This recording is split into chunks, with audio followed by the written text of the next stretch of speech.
Sophist. Translated by Jowett. 3rd ed. Persons of the Dialogue. Theodorus. Theaetetus. Socrates. An Eleatic stranger, whom Theodorus and Theaetetus bring with them. The younger Socrates, who is a silent auditor. This is the day after the trial of Socrates and is therefore taking place in the prison. Theodorus is continuing the conversation which started with Theaetetus. The Sophist. Here we are, Socrates, true to our agreement of yesterday, and we bring with us a stranger from Elia, who is a disciple of Parmenides and Zeno, and a true philosopher. Is he not rather a god, Theodorus, who comes to us in the disguise of a stranger? For Homer says that all the gods, and especially the god of strangers, are companions of the meek and just, and visit the good and evil among men. And may not your companion be one of those higher powers, a cross-examining deity, who has come to spy out our weakness in argument, and to cross-examine us? Me, Socrates, he is not one of the disputatious sort. He is too good for that. And, in my opinion, he is not a god at all, but divine he certainly is, for this is a title which I should give to all philosophers. Capital, my friend, and I may add that they are almost as hard to be discerned as the gods. For the true philosophers, and such as are not merely made up for the occasion, appear in various forms unrecognized by the ignorance of men, and they hover about cities, as Homer declares, looking from above upon human life. And some think nothing of them, and others can never think enough. And sometimes they appear as statesmen, and sometimes as sophists. And then, again, to many they seem to be no better than madmen. I should like to ask our Eleatic friend if he would tell us what is thought about them in Italy, and to whom the terms are applied. What terms? Sophist, statesman, philosopher. What is your difficulty about them, and what made you ask? I want to know whether by his countrymen they are regarded as one or two, or do they, as the names are three, distinguish also three kinds, and assign one to each name? I dare say that the stranger will not object to discuss the question. What do you say, stranger? I am far from objecting, Theodorus, nor have I any difficulty in replying that by us they are regarded as three. But to define precisely the nature of each of them is by no means a slight or easy task. You have happened to light, Socrates, almost on the very question which we were asking our friend before we came hither, and he excused himself to us, as he does now to you, although he admitted that the matter had been fully discussed, and that he remembered the answer. Then do not, stranger, deny us the first favor which we ask of you. I am sure that you will not, and therefore I shall only beg of you to say whether you like and are accustomed to make a long oration on a subject which you want to explain to another, or to proceed by the method of question and answer. I remember hearing a very noble discussion in which Parmenides employed the latter of the two methods, when I was a young man, and he was far advanced in years. I prefer to talk with another when he responds pleasantly, and is light in hand. If not, I would rather have my own say. Any one of the present company will respond kindly to you, and you can choose whom you like of them. I should recommend you to take a young person, Theaetetus, for example, unless you have a preference for someone else.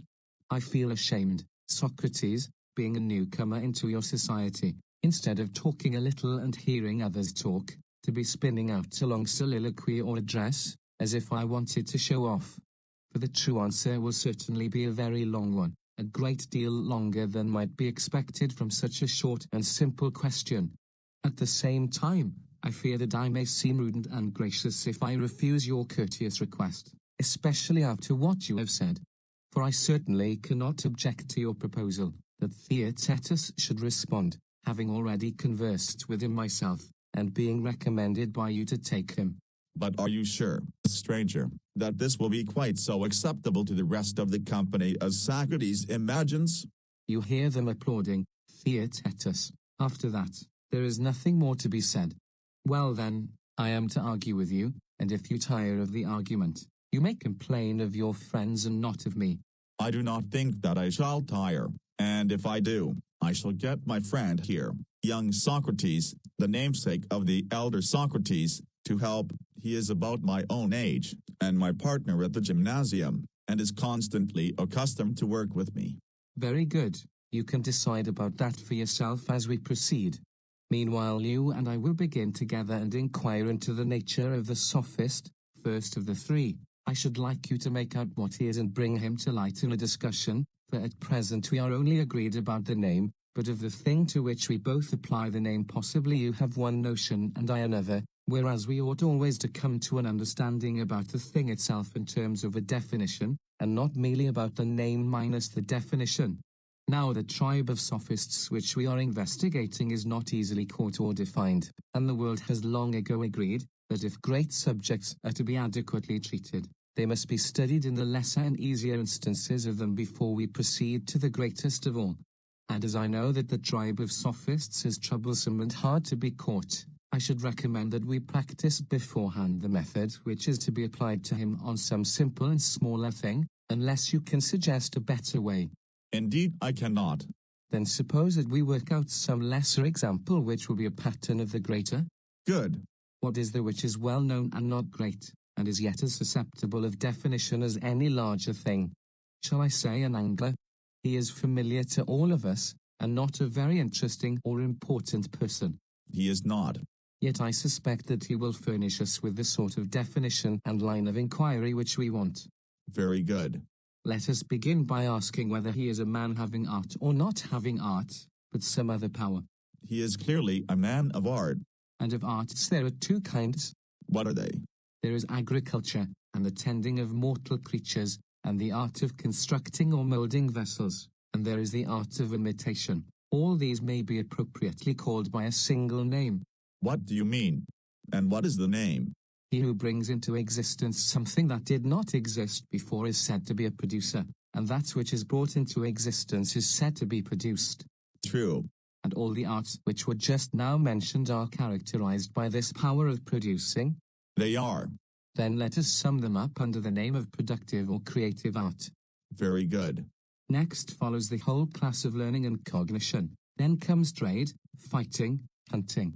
And since none of these produces anything, but is only engaged in conquering by word or deed, or in preventing others from conquering, things which exist and have been already produced, in each and all of these branches there appears to be an art which may be called acquisitive. Yes, that is the proper name. Seeing, then, that all arts are either acquisitive or creative, in which class shall we place the art of the angler? Clearly in the acquisitive class.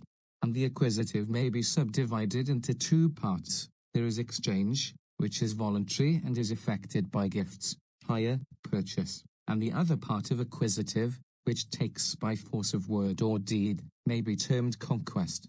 That is implied in what has been said. And may not conquest be again subdivided? Now, open force may be called fighting, and secret force may have the general name of hunting? yes. And there is no reason why the art of hunting should not be further divided. How would you make the division? Into the hunting of living and of lifeless prey. Yes, if both kinds exist. Of course they exist, but the hunting after lifeless things having no special name, except some sorts of diving, and other small matters, may be omitted. The hunting after living things may be called animal hunting. Yes. And animal hunting may be truly said to have two divisions, land animal hunting, which has many kinds and names, and water animal hunting, or the hunting after animals who swim. True. And of swimming animals, one class lives on the wing and the other in the water. Certainly. Fowling is the general term under which the hunting of all birds is included. True. The hunting of animals who live in the water has the general name of fishing. Yes.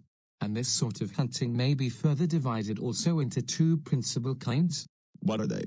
There is one kind which takes them in nets, another which takes them by a blow. What do you mean, and how do you distinguish them?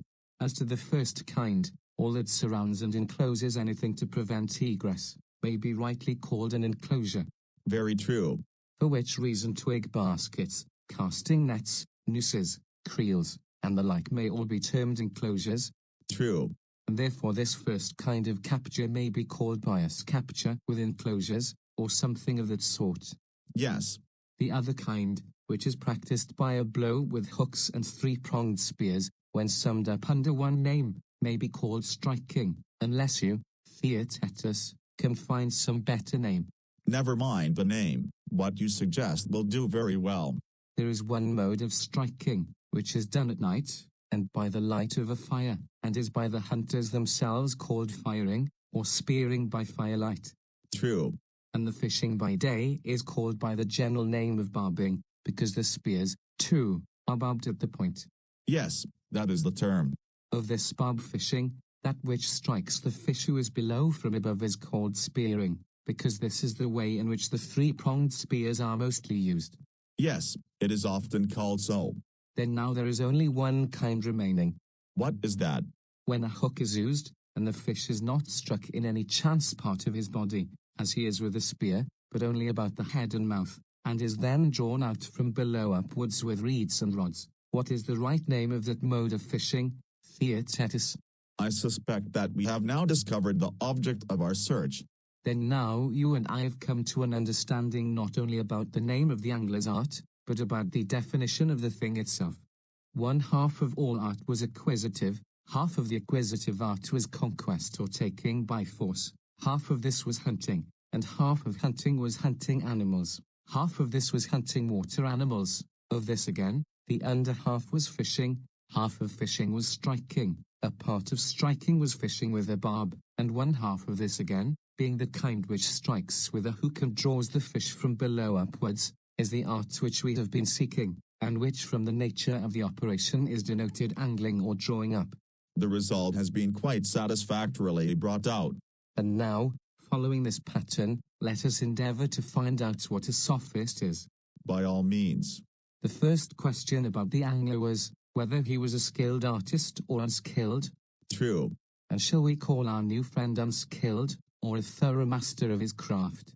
Certainly not unskilled, for his name, as, indeed, you imply, must surely express his nature. Then he must be supposed to have some art. What art?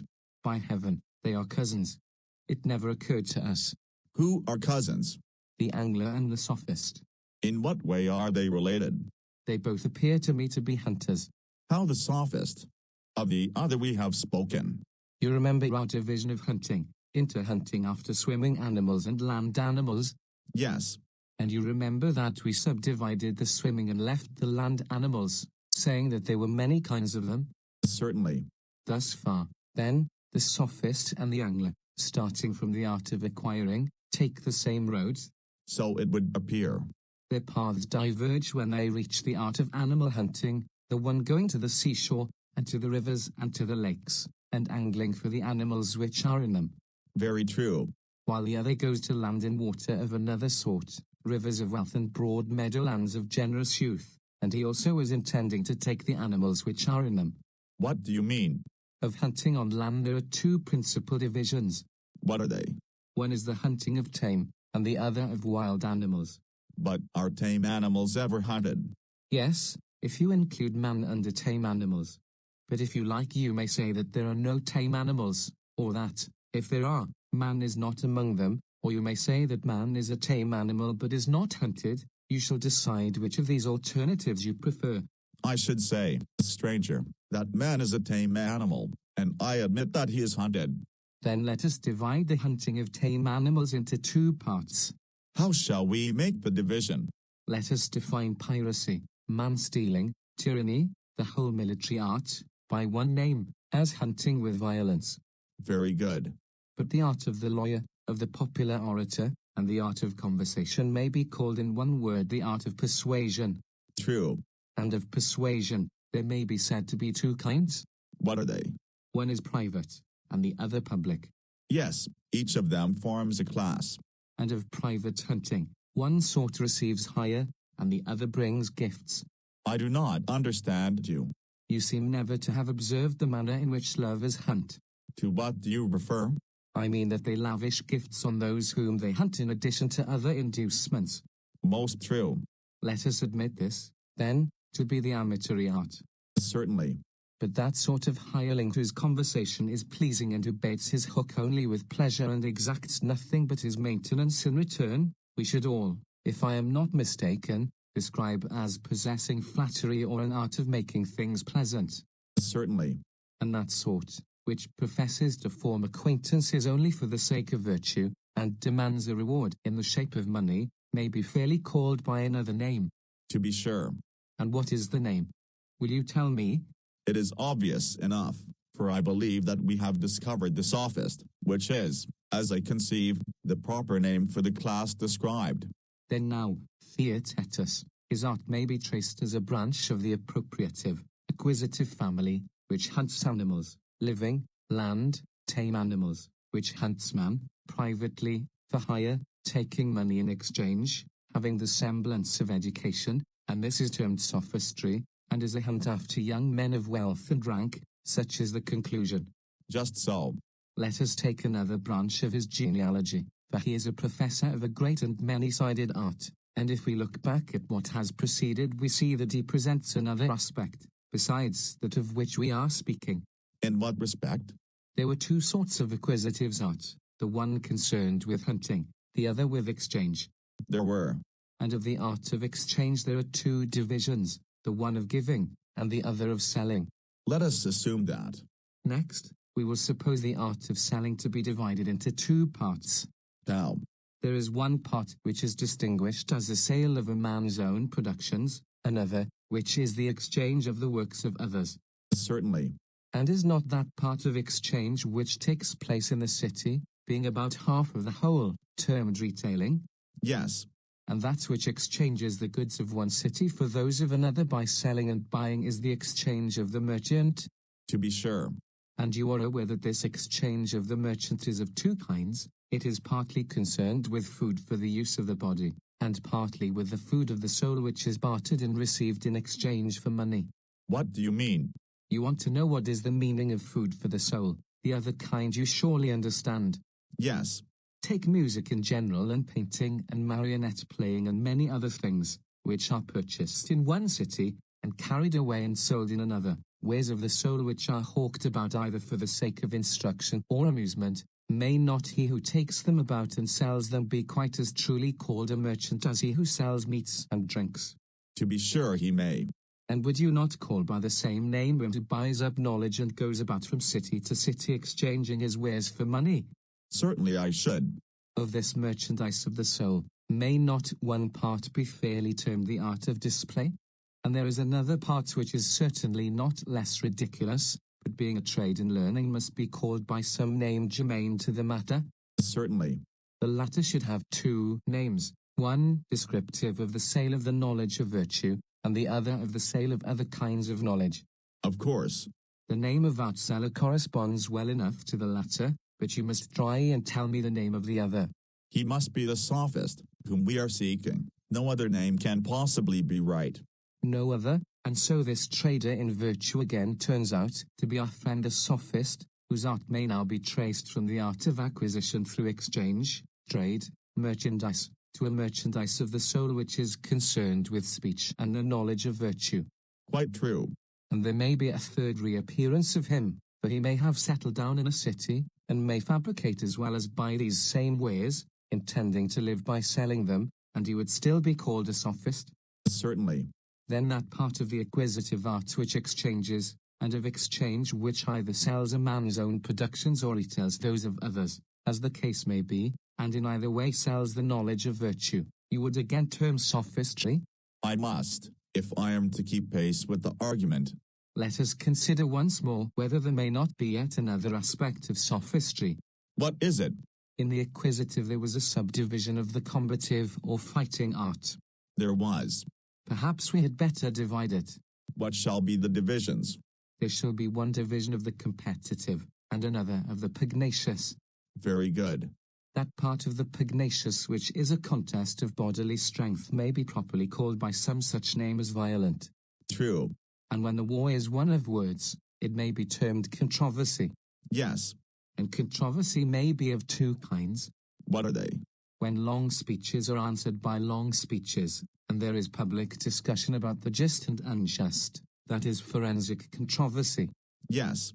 And there is a private sort of controversy, which is cut up into questions and answers, and this is commonly called disputation. Yes, that is the name. And of disputation, that sort which is only a discussion about contracts, and is carried on at random, and without rules of art, is recognized by the reasoning faculty to be a distinct class, but has hitherto had no distinctive name, and does not deserve to receive one from us. No, for the different sorts of it are too minute and heterogeneous. But that which proceeds by rules of art to dispute about justice and injustice in their own nature, and about things in general, we have been accustomed to call argumentation. Certainly. And of argumentation, one sort wastes money, and the other makes money. Very true.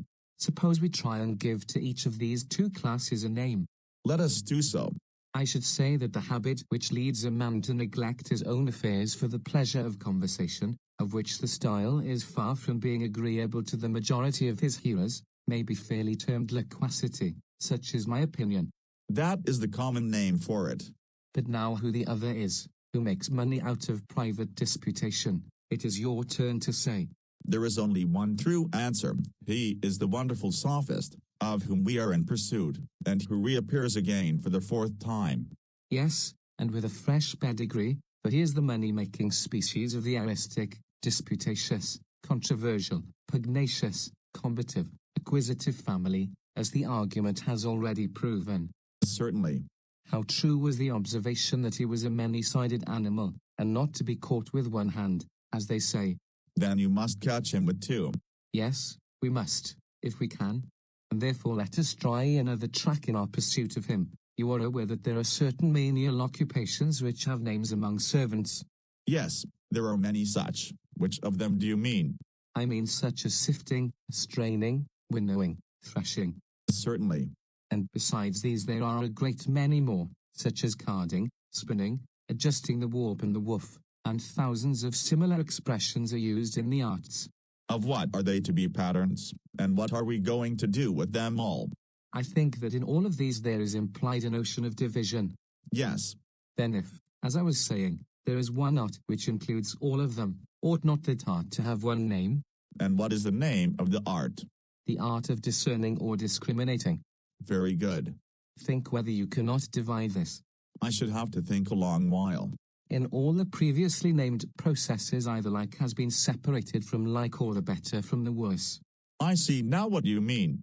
There is no name for the first kind of separation, of the second, which throws away the worse and preserves the better. I do know a name. What is it? Every discernment or discrimination of that kind, as I have observed, is called a purification. Yes, that is the usual expression. And anyone may see that purification is of two kinds. Perhaps so, if he were allowed time to think, but I do not see at this moment. There are many purifications of bodies which may with propriety be comprehended under a single name. What are they, and what is their name? There is the purification of living bodies in their inward and in their outward parts, of which the former is duly effected by medicine and gymnastic, the latter by the not very dignified art of the bathman, and there is the purification of inanimate substances. To this the arts of fulling and of furbishing in general attend in a number of minute particulars, having a variety of names which are thought ridiculous. Very true. There can be no doubt that they are thought ridiculous, Theaetetus, but then the dialectical art never considers whether the benefit to be derived from the purge is greater or less than that to be derived from the sponge, and has not more interest in the one than in the other. Her endeavor is to know what is and is not kindred in all arts, with a view to the acquisition of intelligence, and having this in view, she honors them all alike, and when she makes comparisons, she counts one of them not a whit more ridiculous than another, nor does she esteem him who adduces as his example of hunting, the general's art, at all more decorous than another who cites that of the vermin destroyer, but only as the greater pretender of the two. And as to your question concerning the name which was to comprehend all these arts of purification, whether of animate or inanimate bodies, the art of dialectic is in no wise particular about fine words, if she may be only allowed to have a general name for all other purifications, binding them up together and separating them off from the purification of the soul or intellect. For this is the purification at which she wants to arrive, and this we should understand to be her aim. Yes, I understand, and I agree that there are two sorts of purification, and that one of them is concerned with the soul, and that there is another which is concerned with the body. Excellent, and now listen to what I am going to say, and try to divide further the first of the two. Whatever line of division you suggest, I will endeavor to assist you. Do we admit that virtue is distinct from vice in the soul? Certainly. and purification was to leave the good and to cast out whatever is bad, True.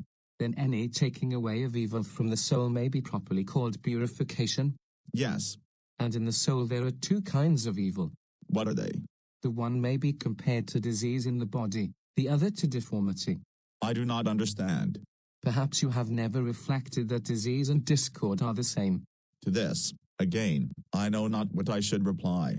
Do you not conceive discord to be a dissolution of kindred elements, originating in some disagreement? Just that.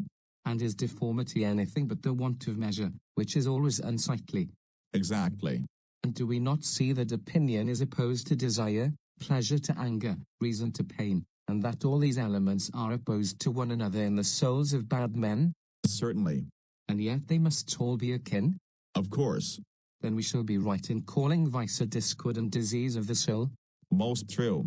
And when things having motion, and aiming at an appointed mark, continually miss their aim and glance aside, shall we say that this is the effect of symmetry among them, or of the want of symmetry? Clearly of the want of symmetry. But surely we know that no soul is voluntarily ignorant of anything? Certainly not. And what is ignorance but the aberration of a mind which is bent on truth, and in which the process of understanding is perverted? True. Then we are to regard an unintelligent soul as deformed and devoid of symmetry? Very true.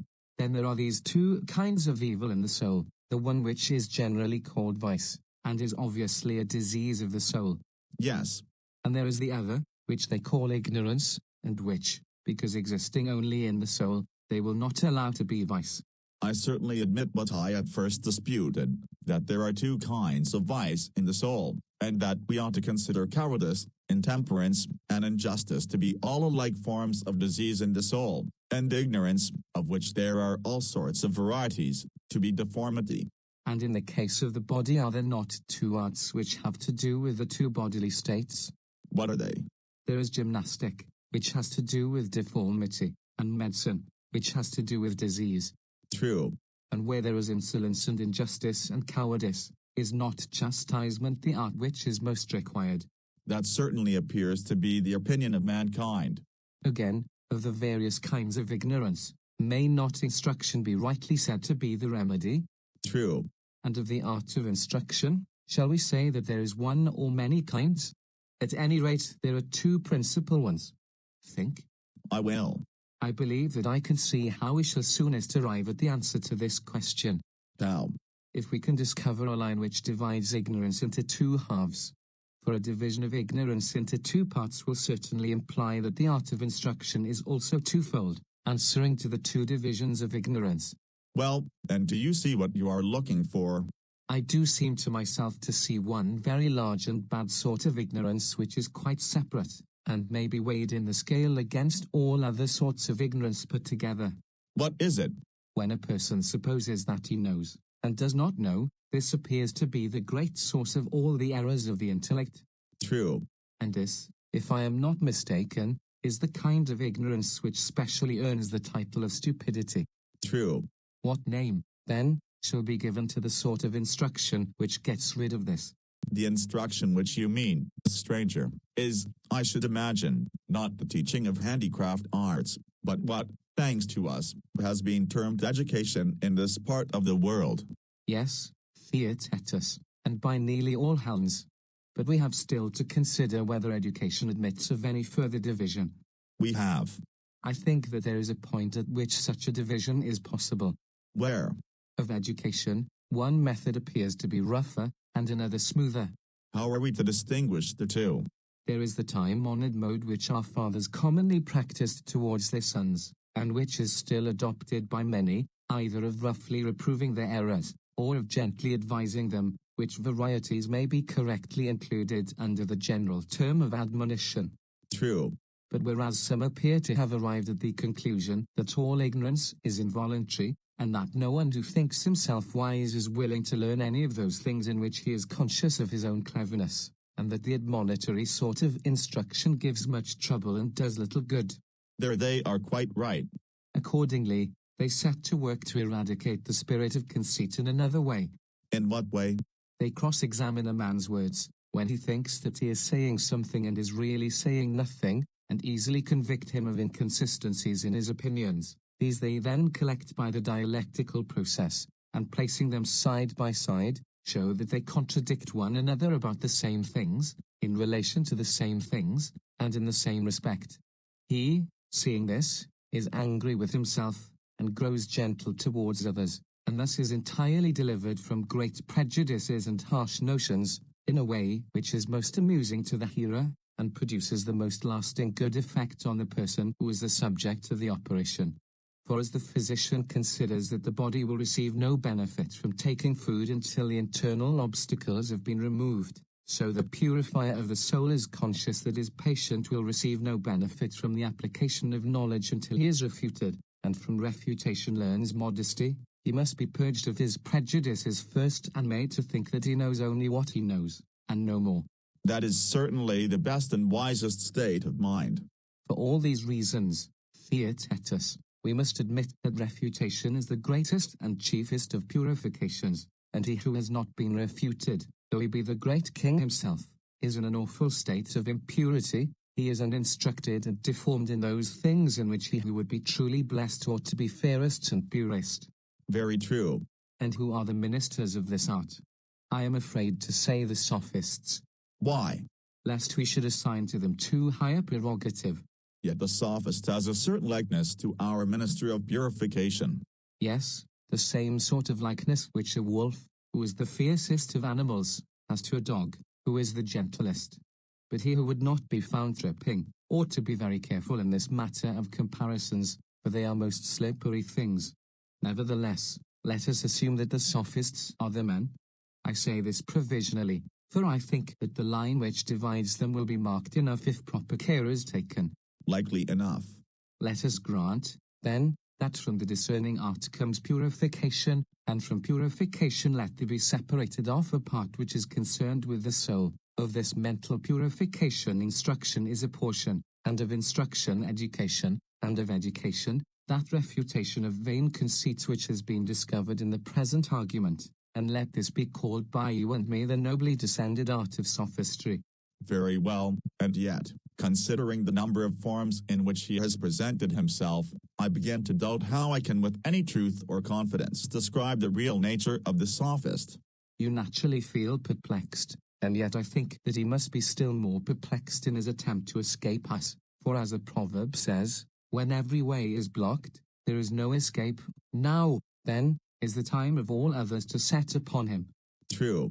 First let us wait a moment and recover breath, and while we are resting, we may reckon up in how many forms he has appeared. In the first place, he was discovered to be a paid hunter after wealth and youth. Yes. In the second place, he was a merchant in the goods of the soul. Certainly. In the third place, he has turned out to be a retailer of the same sort of wares. Yes, and in the fourth place, he himself manufactured the learned wares which he sold. Quite right. I will try and remember the fifth myself. He belonged to the fighting class, and was further distinguished as a hero of debate, who professed the eristic art. True. The sixth point was doubtful, and yet we at last agreed that he was a purger of souls, who cleared away notions obstructive to knowledge. Very true. Do you not see that when the professor of any art has one name and many kinds of knowledge, there must be something wrong? The multiplicity of names which is applied to him shows that the common principle to which all these branches of knowledge are tending is not understood. I should imagine this to be the case. At any rate, we will understand him, and no indolence shall prevent us. Let us begin again, then, and re-examine some of our statements concerning the sophist. There was one thing which appeared to me especially characteristic of him. To what are you referring? We were saying of him, if I am not mistaken, that he was a disputer. We were. And does he not also teach others the art of disputation? Certainly he does. And about what does he profess that he teaches men to dispute? To begin at the beginning, does he make them able to dispute about divine things, which are invisible to men in general? At any rate, he is said to do so. And what do you say of the visible things in heaven and earth, and the like? Certainly he disputes, and teaches to dispute about them. Then, again, in private conversation, when any universal assertion is made about generation and essence, we know that such persons are tremendous argufiers, and are able to impart their own skill to others. Undoubtedly. And do they not profess to make men able to dispute about law and about politics in general? Why, no one would have anything to say to them, if they do not make these professions. In all and every art, what the craftsman ought to say in answer to any question is written down in a popular form, and he who likes may learn. I suppose that you are referring to the precepts of Protagoras about wrestling and the other arts? Yes, my friend, and about a good many other things. In a word, is not the art of disputation a power of disputing about all things? Certainly, there does not seem to be much which is left out. But oh, my dear youth, do you suppose this possible? For perhaps your young eyes may see things which to our duller sight do not appear. To what are you alluding? I do not think that I understand your present question. I ask whether anybody can understand all things. Happy would mankind be if such a thing were possible. But how can anyone who is ignorant dispute in a rational manner against him who knows? He cannot. Then why has the sophistical art such a mysterious power? To what do you refer? How do the sophists make young men believe in their supreme and universal wisdom? For if they neither disputed nor were thought to dispute rightly, or being thought to do so were deemed no wiser for their controversial skill, then, to quote your own observation, no one would give them money or be willing to learn their art. They certainly would not. But they are willing. Yes, they are. Yes, and the reason, as I should imagine, is that they are supposed to have knowledge of those things about which they dispute. Certainly. And they dispute about all things. True. And therefore, to their disciples, they appear to be all wise. Certainly. But they are not, for that was shown to be impossible. Impossible, of course. Then the sophist has been shown to have a sort of conjectural or apparent knowledge only of all things, which is not the truth. Exactly. No better description of him could be given. Let us now take an illustration, which will still more clearly explain his nature. What is it? I will tell you, and you shall answer me, giving your very closest attention. Suppose that a person were to profess, not that he could speak or dispute, but that he knew how to make and do all things, by a single art. All things? I see that you do not understand the first word that I utter, for you do not understand the meaning of all. No, I do not. Under all things, I include you and me, and also animals and trees. What do you mean? Suppose a person to say that he will make you and me, and all creatures. What would he mean by making? He cannot be a husbandman, for you said that he is a maker of animals. Yes, and I say that he is also the maker of the sea, and the earth, and the heavens, and the gods, and of all other things, and, further, that he can make them in no time, and sell them for a few pence. That must be a jest. And when a man says that he knows all things, and can teach them to another at a small cost, and in a short time, is not that a jest? Certainly. And is there any more artistic or graceful form of jest than imitation? Certainly not. An imitation is a very comprehensive term, which includes under one class the most diverse sorts of things. We know, of course, that he who professes by one art to make all things is really a painter, and by the painter's art makes resemblances of real things which have the same name with them, and he can deceive the less intelligent sort of young children, to whom he shows his pictures at a distance, into the belief that he has the absolute power of making whatever he likes. Certainly. And may there not be supposed to be an imitative's art of reasoning? Is it not possible to enchant the hearts of young men by words poured through their ears, when they are still at a distance from the truth of facts, by exhibiting to them fictitious arguments, and making them think that they are true, and that the speaker is the wisest of men in all things? Yes, why should there not be another such art? But as time goes on, and their hearers advance in years, and come into closer contact with realities, and have learnt by sad experience to see and feel the truth of things, and not the greater part of them compelled to change many opinions which they formerly entertained, so that the great appears small to them, and the easy difficult, and all their dreamy speculations are overturned by the facts of life? That is my view, as far as I can judge, although, at my age, I may be one of those who see things at a distance only. And the wish of all of us, who are your friends, is and always will be to bring you as near to the truth as we can without the sad reality. And now I should like you to tell me, whether the sophist is not visibly a magician and imitator of true being, or are we still disposed to think that he may have a true knowledge of the various matters about which he disputes? But how can he, stranger? Is there any doubt, after what has been said, that he is to be located in one of the divisions of children's play? Then we must place him in the class of magicians and mimics. Certainly we must.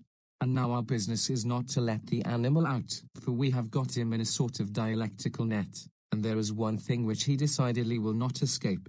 What is that? The inference that he is a juggler. Precisely my own opinion of him. Then, clearly, we ought as soon as possible to divide the image-making art, and go down into the net, and, if the sophist does not run away from us, to seize him according to orders and deliver him over to reason, who is the lord of the hunt, and proclaim the capture of him, and if he creeps into the recesses of the imitative's art, and secretes himself in one of them, to divide again and follow him up until in some subsection of imitation he is caught.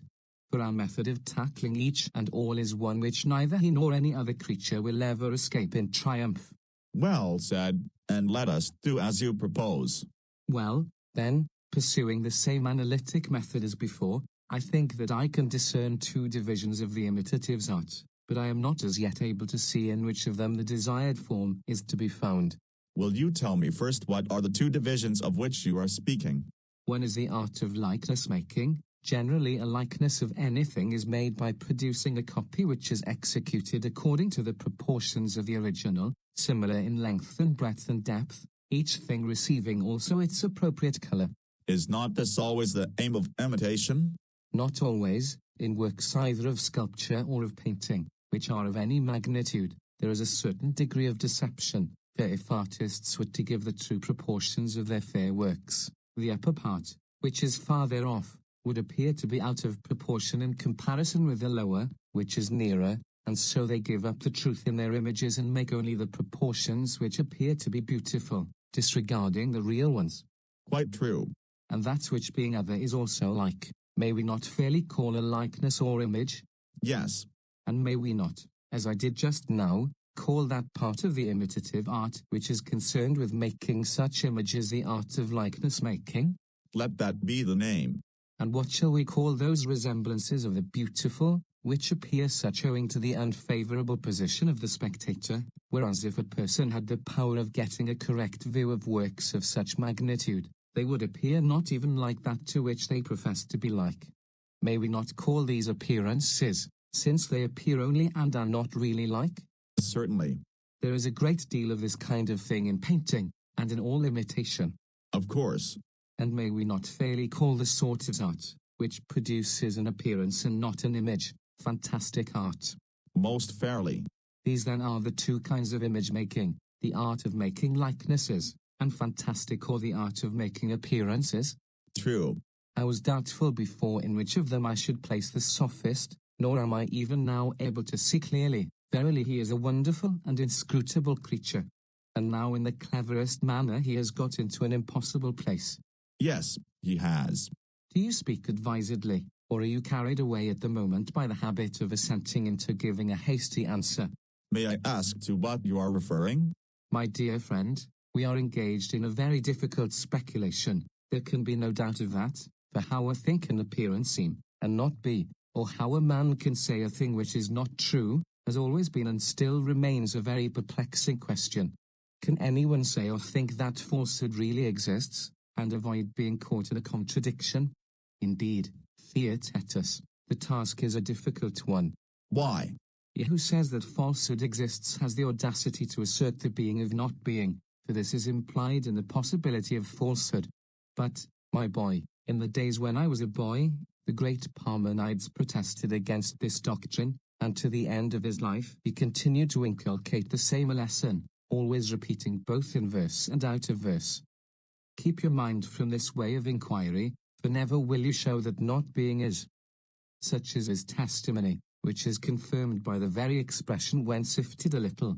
Would you object to begin with a consideration of the words themselves? Never mind about me. I am only desirous that you should carry on the argument in the best way, and that you should take me with you. Very good. And now say, do we venture to utter the forbidden word not being? Certainly we do. Let us be serious then, and consider the question neither in strife nor play. Suppose that one of the hearers of Parmenides was asked, to what is the term not being to be applied? Do you know what sort of object he would single out in reply, and what answer he would make to the inquirer? That is a difficult question, and one not to be answered at all by a person like myself. There is at any rate no difficulty in seeing that the predicate not being is not applicable to any being. None, certainly. And if not to being, then not to something.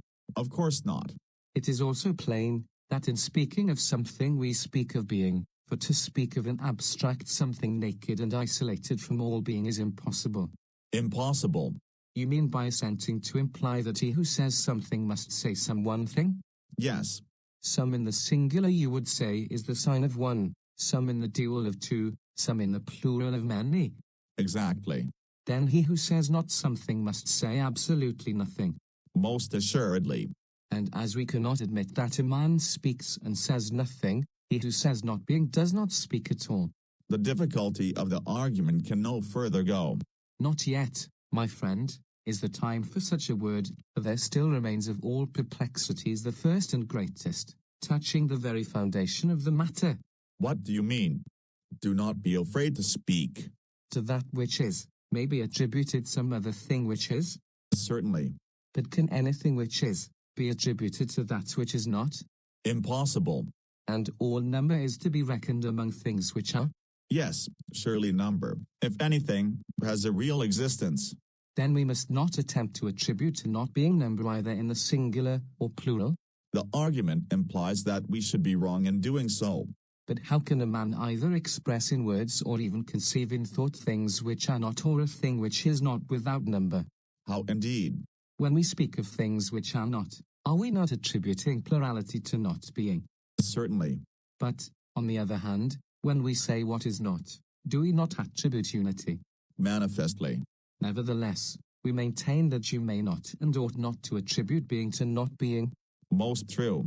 Do you see, then, that not being in itself can neither be spoken, uttered, or thought, but that it is unthinkable, unutterable, unspeakable, indescribable? Quite true. But, if so, I was wrong in telling you just now that the difficulty which was coming is the greatest of all. What?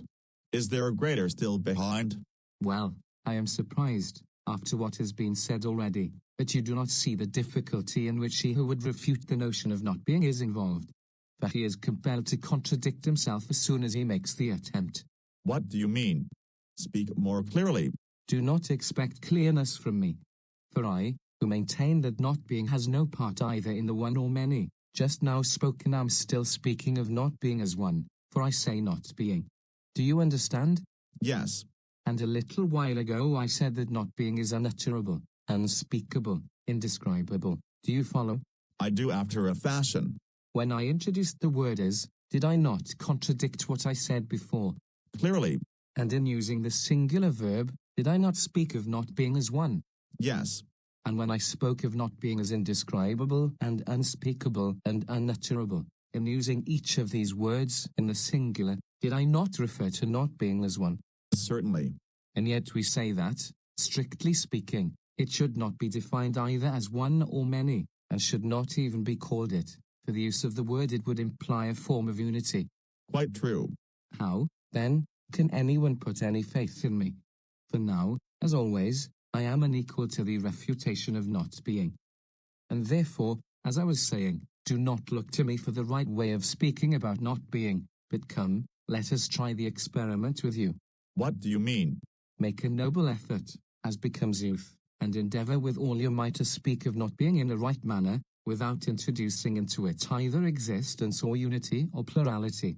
It would be a strange boldness in me which would attempt the task when I see you thus discomfited. Say no more of ourselves, but until we find someone or other who can speak of not being without number, we must acknowledge that the sophist is a clever rogue who will not be got out of his hole. Most true. And if we say to him that he professes an art of making appearances, he will grapple with us and retort our argument upon ourselves. And when we call him an image maker, he will say, "Pray, what do you mean at all by an image?" And I should like to know, Theaetetus, how we can possibly answer the younker's question.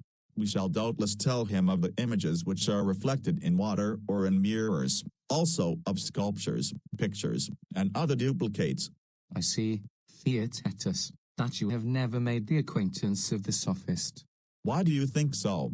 He will make believe to have his eyes shut, or to have none. What do you mean?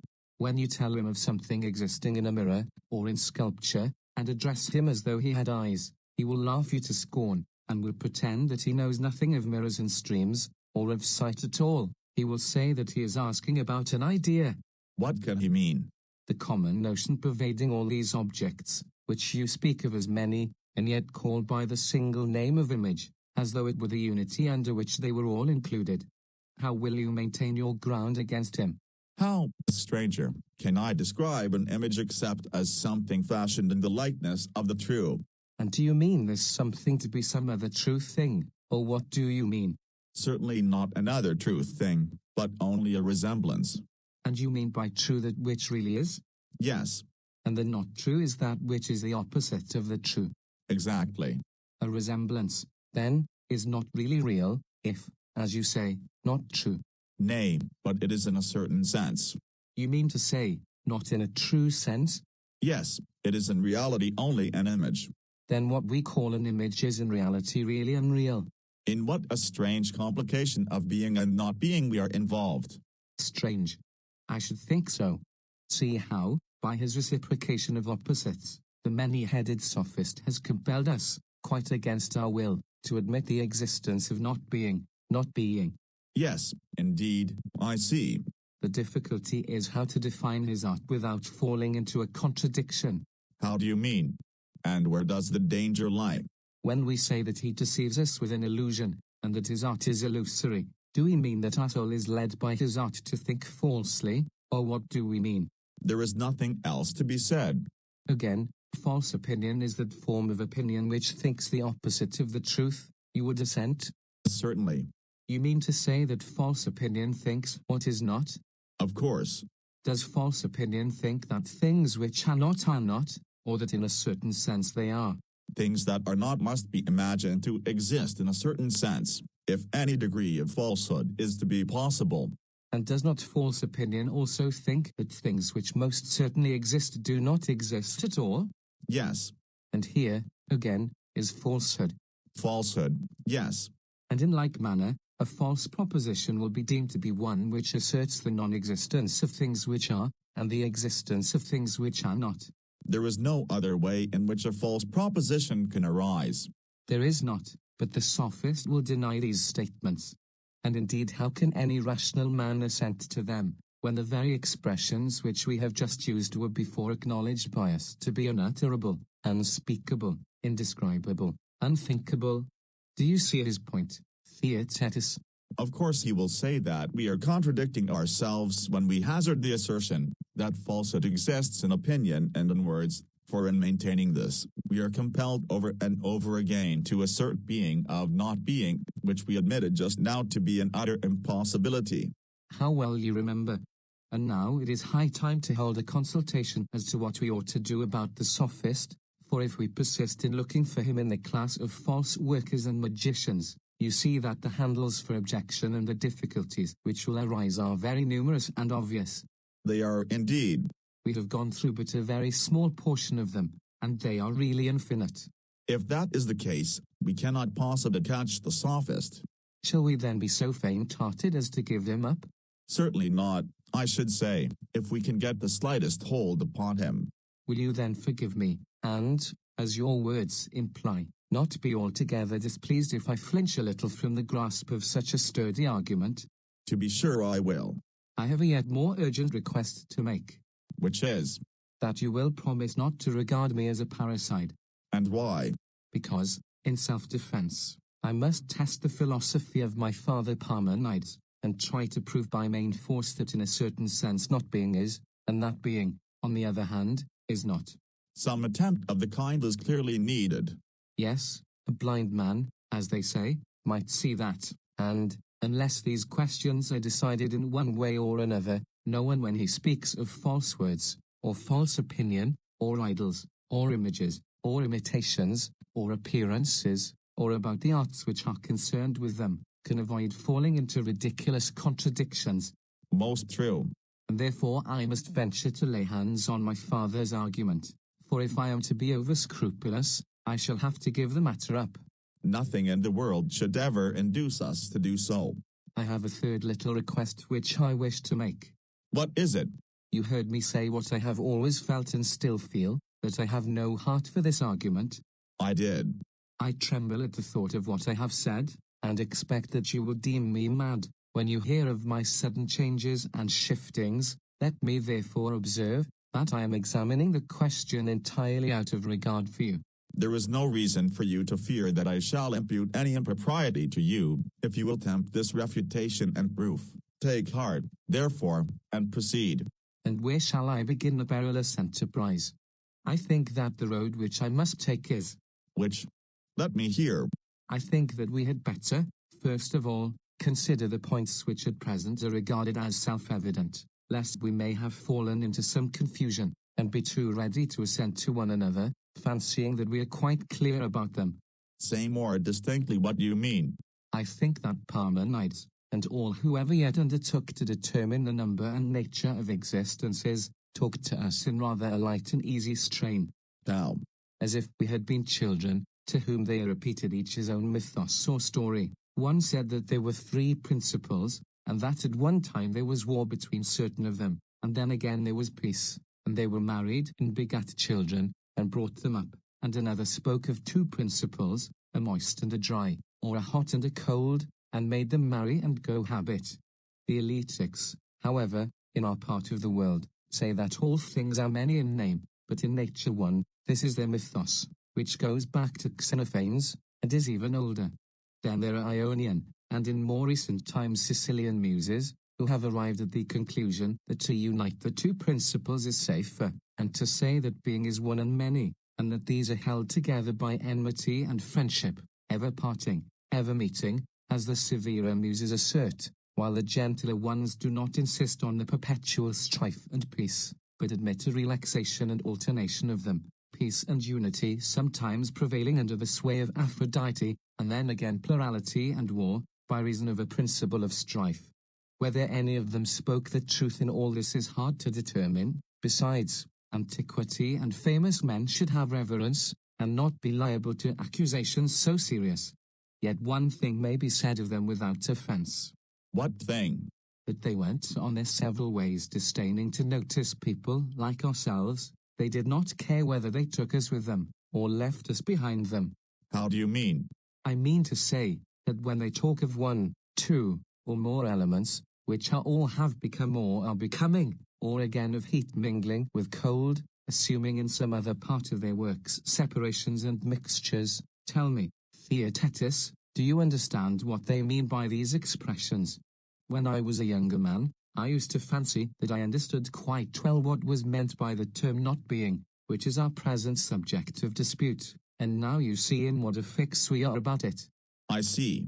And very likely we have been getting into the same perplexity about being, and yet may fancy that when anybody utters the word, we understand him quite easily, although we do not know about not being. But we may be equally ignorant of both. I dare say. And the same may be said of all the terms just mentioned. True.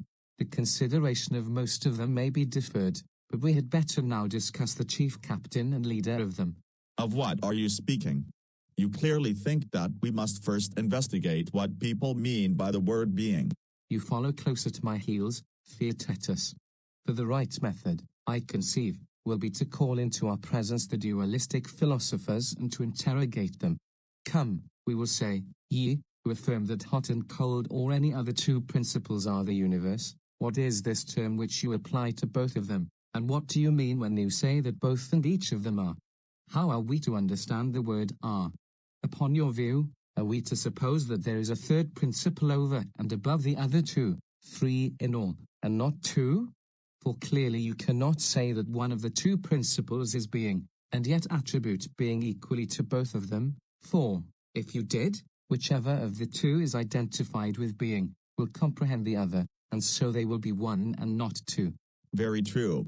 But perhaps you mean to give the name of being to both of them together? Quite likely. Then, friends, we shall reply to them, The answer is plainly that the two will still be resolved into one.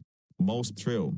Since, then, we are in a difficulty, please to tell us what you mean, when you speak of being, for there can be no doubt that you always from the first understood your own meaning, whereas we once thought that we understood you, but now we are in a great strait. Please to begin by explaining this matter to us, and let us no longer fancy that we understand you, when we entirely misunderstand you. There will be no impropriety in our demanding an answer to this question, either of the dualists or of the pluralists. Certainly not. And what about the assertors of the oneness of the all? Must we not endeavor to ascertain from them what they mean by being? By all means. Then let them answer this question. 1. You say, alone is? Yes, they will reply. True. And there is something which you call being? Yes. And is being the same as one? And do you apply two names to the same thing? What will be their answer, stranger? It is clear, Theaetetus, that he who asserts the unity of being will find a difficulty in answering this or any other question. Why so? To admit of two names, and to affirm that there is nothing but unity, is surely ridiculous. Certainly. And equally irrational to admit that a name is anything. How so? To distinguish the name from the thing implies duality. Yes. And yet he who identifies the name with the thing will be compelled to say that it is the name of nothing, or if he says that it is the name of something, even then the name will only be the name of a name, and of nothing else. True. And the one will turn out to be only one of one, and being absolute unity, will represent a mere name. Certainly. And would they say that the whole is other than the one that is, or the same with it? To be sure they would, and they actually say so. If being is a whole, as Parmenides sings, every way like unto the fullness of a well-rounded sphere, evenly balanced from the center on every side, and must needs be neither greater nor less in any way, neither on this side nor on that. Then being has a center and extremes, and, having these, must also have parts. True. Yet that which has parts may have the attribute of unity in all the parts, and in this way being all and a whole, may be one? Certainly. But that of which this is the condition cannot be absolute unity. Why not? Because, according to right reason, that which is truly one must be affirmed to be absolutely indivisible. Certainly.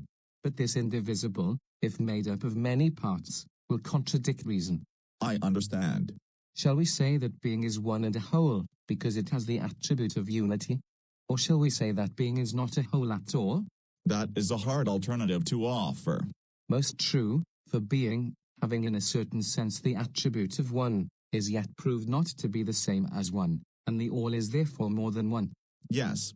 And yet if being be not a whole, through having the attribute of unity, and there be such a thing as an absolute whole, being lacks something of its own nature. Certainly. Upon this view, again, being, having a defect of being, will become not being. True. And, again, the all becomes more than one, for being and the whole will each have their separate nature. Yes. But if the whole does not exist at all the previous difficulties remain the same, and there will be the further difficulty, that besides having no being, being can never have come into being. Why so? Because that which comes into being always comes into being as a whole, so that he who does not give whole a place among beings, cannot speak either of essence or generation as existing. Yes, that certainly appears to be true. Again, how can that which is not a whole have any quantity? For that which is of a certain quantity must necessarily be the whole of that quantity. Exactly. And there will be innumerable other points, each of them causing infinite trouble to him who says that being is either one or two. The difficulties which are dawning upon us prove this, for one objection connects with another, and they are always involving what has preceded in a greater and worse perplexity. We are far from having exhausted the more exact thinkers who treat of being and not being. But let us be content to leave them, and proceed to view those who speak less precisely, and we shall find as the result of all, that the nature of being is quite as difficult to comprehend as that of not being. Then now we will go to the others. There appears to be a sort of war of giants and gods going on amongst them. They are fighting with one another about the nature of essence. How is that? Some of them are dragging down all things from heaven and from the unseen to earth, and they literally grasp in their hands rocks and oaks. Of these they lay hold, and obstinately maintain that the things only which can be touched or handled of being or essence, because they define being and body as one, and if anyone else says that what is not the body exists, they altogether despise him, and will hear of nothing but body. I have often met with such men, and terrible fellows they are. And that is the reason why their opponents cautiously defend themselves from above, out of an unseen world, mightily contending that true essence consists of certain intelligible and incorporeal ideas, the bodies of the materialists, which by them are maintained to be the very truth. They break up into little bits by their arguments, and affirm them to be, not essence, but generation and motion. Between the two armies, Theaetetus, there is always an endless conflict raging concerning these matters. True. Let us ask each party in turn to give an account of that which they call essence. How shall we get it out of them? With those who make being to consist in ideas, there will be less difficulty, for they are civil people enough, but there will be very great difficulty, or rather an absolute impossibility, in getting an opinion out of those who drag everything down to matter. Shall I tell you what we must do? What? Let us, if we can, really improve them, but if this is not possible, let us imagine them to be better than they are, and more willing to answer in accordance with the rules of argument, and then their opinion will be more worth having, for that which better men acknowledge has more weight than that which is acknowledged by inferior men. Moreover, we are no respecters of persons, but seekers after truth. Very good.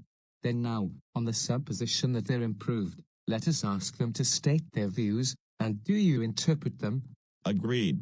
Let them say whether they would admit that there is such a thing as a mortal animal. Of course they would. And do they not acknowledge this to be a body having a soul? Certainly they do. Meaning to say that the soul is something which exists. True. And do they not say that one soul is just, and another unjust, and that one soul is wise, and another foolish? Certainly. And that the just and wise soul becomes just and wise by the possession of justice and wisdom, and the opposite under opposite circumstances? Yes, they do. But surely that which may be present or may be absent will be admitted by them to exist. Certainly. And, allowing that justice, wisdom, the other virtues, and their opposites exist, as well as a soul in which they inhere, do they affirm any of them to be visible and tangible, or are they all invisible? They would say that hardly any of them are visible. And would they say that they are corporeal? They would distinguish. The soul would be said by them to have a body, but as to the other qualities of justice, wisdom, and the like, about which you asked, they would not venture either to deny their existence, or to maintain that they were all corporeal. Verily, Theaetetus, I perceive a great improvement in them. The real aborigines, children of the dragon's teeth, would have been deterred by no shame at all, but would have obstinately asserted that nothing is which they are not able to squeeze in their hands. That is pretty much their notion. Let us push the question, for if they will admit that any, even the smallest particle of being, is incorporeal, it is enough. They must then say what that nature is which is common to both the corporeal and incorporeal, and which they have in their mind's eye when they say of both of them that they are. Perhaps they may be in a difficulty, and if this is the case, there is a possibility that they may accept a notion of ours respecting the nature of being, having nothing of their own to offer. What is the notion? Tell me, and we shall soon see. My notion would be, that anything which possesses any sort of power to affect another, or to be affected by another, if only for a single moment, however trifling the cause and however slight the effect, as real existence, and I hold that the definition of being is simply power. They accept your suggestion, having nothing better of their own to offer. Very good. Perhaps we, as well as they, may one day change our minds, but, for the present, this may be regarded as the understanding which is established with them. Agreed. Let us now go to the friends of ideas, of their opinions. 2. You shall be the interpreter. I will. To them we say, you would distinguish essence from generation? Yes, they reply. And you would allow that we participate in generation with the body, and through perception, but we participate with the soul through thought in true essence. An essence you would affirm to be always the same and immutable, whereas generation or becoming varies. Yes, that is what we should affirm. Well, professors, we say to them, what is this participation? which you assert of both. Do you agree with our recent definition? What definition? We said that being was an active or passive energy, arising out of a certain power which proceeds from elements meeting with one another. Perhaps your ears, Theaetetus, may fail to catch their answer, which I recognize because I have been accustomed to hear it. And what is their answer? They deny the truth of what we were just now saying to the Aborigines about existence. What was that? Any power of doing or suffering in a degree however slight was held by us to be a sufficient definition of being. True. They deny this, and say that the power of doing or suffering is confined to becoming, and that neither power is applicable to being. And is there not some truth in what they say? Yes, but our reply will be that we want to ascertain from them more distinctly whether they further admit that the soul knows, and that being or essence is known. There can be no doubt that they say so. And is knowing and being known doing or suffering, or both, or is the one doing and the other suffering, or has neither any share in either? Clearly, neither has any share in either, for if they say anything else, they will contradict themselves. I understand, but they will allow that if to know is active, then, of course, to be known is passive. And on this view being, in so far as it is known, is acted upon by knowledge, and is therefore in motion, for that which is in a state of rest cannot be acted upon, as we affirm. True. And, O heavens, can we ever be made to believe that motion and life and soul and mind are not present with perfect being? Can we imagine that being is devoid of life and mind, and exists in awful unmeaningness and everlasting fixture? That would be a dreadful thing to admit, stranger. But shall we say that being is mind and not life? How is that possible? Or shall we say that both inhere in perfect being, but that it has no soul which contains them? And in what other way can it contain them? Or that being is mind and life and soul, but although endowed with soul remains absolutely unmoved? All three suppositions appear to me to be irrational. And a being, then, we must include motion, and that which is moved. Certainly. Then, Theaetetus, our inference is, that if there is no motion, neither is there any mind anywhere, or about anything or belonging to anyone. Quite true. And yet this equally follows, if we grant that all things are in motion. Upon this view too mind has no existence. How so? Do you think that sameness of condition and mode and subject could ever exist without a principle of rest? Certainly not. Can you see how without the mind could exist, or come into existence anywhere? No. And surely contend we must in every possible way against him who would annihilate knowledge and reason and mind, and yet ventures to speak confidently about anything.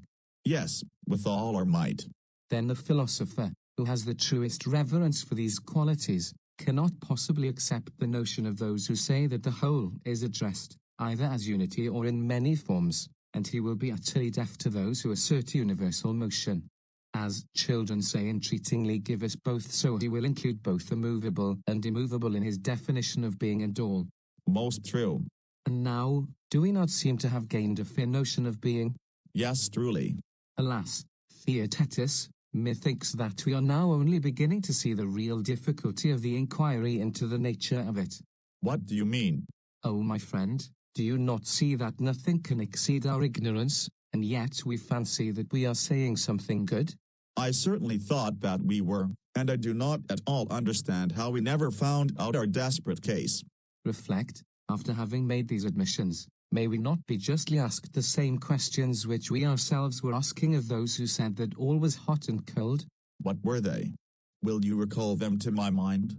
To be sure I will, and I will remind you of them, by putting the same questions to you which I did to them, and then we shall get on. True. Would you not say that rest and motion are in the most entire opposition to one another? Of course. And yet you would say that both and either of them equally are? I should. And when you admit that both or either of them are, do you mean to say that both or either of them are in motion? Certainly not. Or do you wish to imply that they are both at rest, when you say that they are? Of course not. Then you conceive of being as some third and distinct nature, under which rest and motion are alike included, and, observing that they both participate in being, you declare that they are. Truly we seem to have an intimation that being is some third thing, when we say that rest and motion are. Then being is not the combination of rest and motion, but something different from them. So it would appear. Being, then, according to its own nature, is neither in motion nor at rest. That is very much the truth. Where, then, is a man to look for help who would have any clear or fixed notion of being in his mind? Where, indeed, I scarcely think that he can look anywhere, for that which is not in motion must be at rest, and again, that which is not at rest must be in motion, but being is placed outside of both these classes. Is this possible? utterly impossible. Here, then, is another thing which we ought to bear in mind. What? When we were asked to what we were to assign the appellation of not being, we were in the greatest difficulty, do you remember? To be sure. And are we not now in as great a difficulty about being? I should say, stranger, that we are in one which is, if possible, even greater. Then let us acknowledge the difficulty, and as being and not being are involved in the same perplexity, there is hope that when the one appears more or less distinctly, the other will equally appear, and if we are able to see neither, there may still be a chance of steering our way in between them, without any great discredit. Very good. Let us inquire, then, how we came to predicate many names of the same thing. Give an example.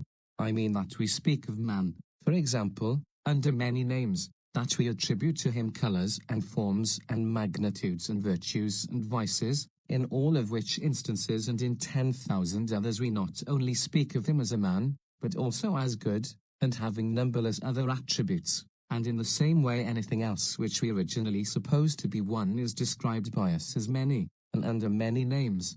That is true. And thus we provide a rich feast for tyros, whether young or old, for there is nothing easier than to argue that the one cannot be many, or the many one, and great is their delight in denying that a man is good, for man, they insist, is man and good is good. I dare say that you have met with persons who take an interest in such matters. They are often elderly men, whose meagre sense is thrown into amazement by these discoveries of theirs, which they believe to be the height of wisdom. Certainly, I have. Then, not to exclude anyone who has ever speculated at all upon the nature of being, let us put our questions to them as well as to our former friends. What questions? Shall we refuse to attribute being to motion and rest, or anything to anything, and assume that they do not mingle, and are incapable of participating in one another? Or shall we gather all into one class of things communicable with one another? Or are some things communicable and others not? Which of these alternatives, Theaetetus, will they prefer? I have nothing to answer on their behalf. Suppose that you take all these hypotheses in turn, and see what are the consequences which follow from each of them.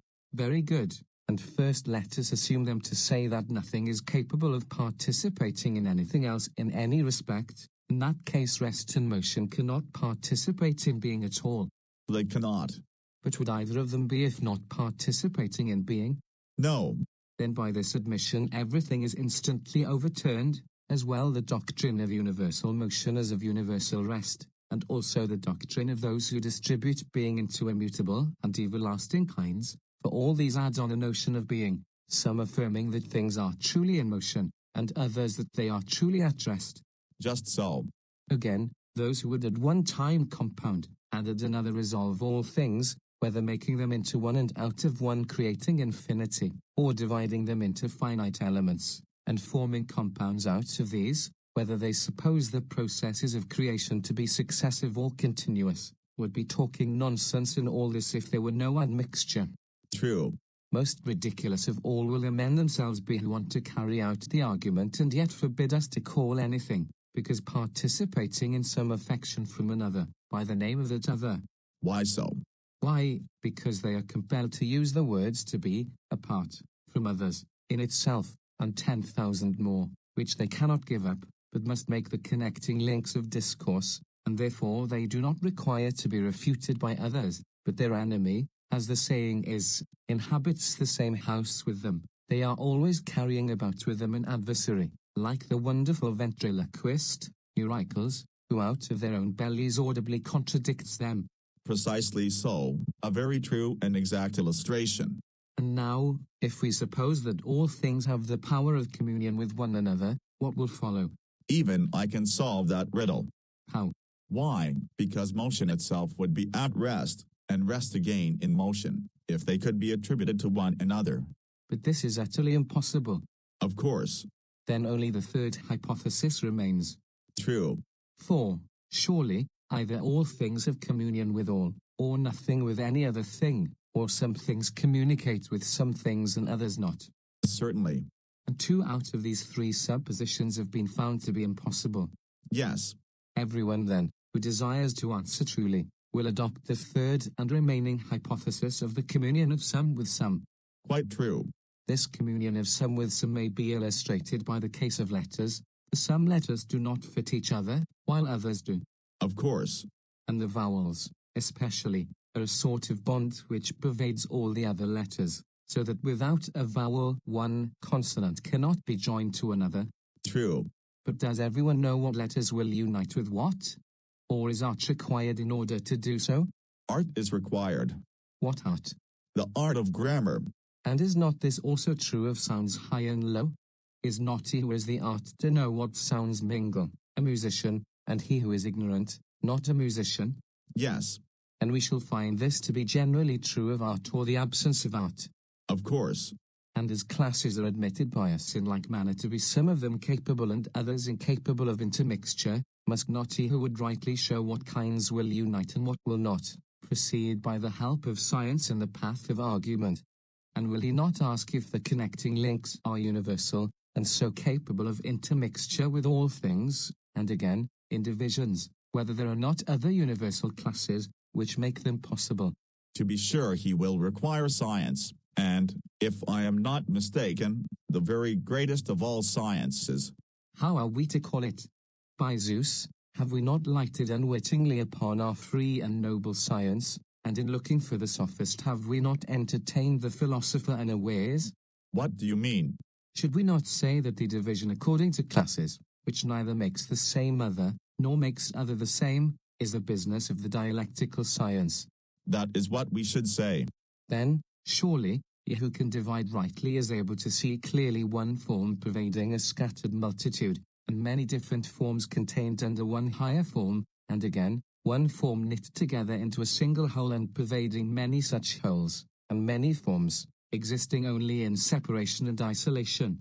This is the knowledge of classes which determines where they can have communion with one another and where not. Quite true. And the art of dialectic would be attributed by you only to the philosopher pure and true. Who but he can be worthy? In this region we shall always discover the philosopher. If we look for him, like the sophist, he is not easily discovered, but for a different reason. For what reason? Because the sophist runs away into the darkness of not being, in which he has learned by habit to feel about, and cannot be discovered because of the darkness of the place. Is not that true? It seems to be so. And the philosopher, always holding converse through reason with the idea of being, is also dark from excess of light, for the souls of the many have no eye which can endure vision of the divine. Yes, that seems to be quite as true as the other. Well, the philosopher may hereafter be more fully considered by us, if we are disposed, but the sophist must clearly not be allowed to escape until we have had a good look at him. Very good. Since, then, we are agreed that some classes have a communion with one another, and others not, and some have communion with a few and others with many, and that there is no reason why some should not have a universal communion with all. Let us now pursue the inquiry, as the argument suggests, not in relation to all ideas, lest the multitude of them should confuse us, but let us select a few of those which are reckoned to be the principal ones, and consider their several natures and their capacity of communion with one another, in order that if we are not able to apprehend with perfect clearness the notions of being and not being, we may at least not fall short in the consideration of them, so far as they come within the scope of the present inquiry, if peradventure we may be allowed to assert the reality of not being, and yet escape unscathed. We must do so. The most important of all the genera are those which we were just now mentioning, being and rest and motion. Yes, by far. And 2 of these are, as we affirm, incapable of communion with one another. Quite incapable.